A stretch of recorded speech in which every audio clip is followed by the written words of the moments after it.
të ndahen, kjo mund të bëjë diferencën mes vendit të parë dhe të dytë. Sa i përket Rogertit dhe vendit të katërt, kjo nuk do të thotë domosdoshmërisht që ai ishte më i dobët.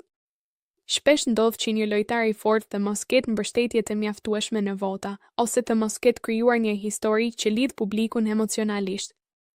Mund të ketë qenë shumë i mirë në lojë, por ndoshta nuk arriti të prej aq fort audiencën sa të tjerët. Pjesa e hijes së dyshimit vjen shpesh nga fakti që publiku sheh vetëm një pjesë të asaj që ndodh. Jo gjithçka transmetohet dhe kjo krijon hapësirë për interpretime. Por kjo nuk do të thotë automatikisht që ka manipulim. Shpesh është thjesht mënyra si ndërtohet një show televiziv.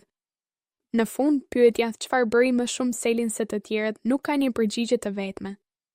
Ajo mund të ketë bërë më pak shurm, por më shumë ndikim te publiku.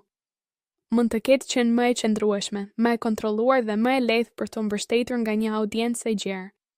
Pra nuk është gjithmonë çështje kush ishte më i forti brenda shtëpisë, por kush arriti të fitojë më shumë zemrat jashtë saj. Dhe pikërisht aty vendoset loja e vërtetë.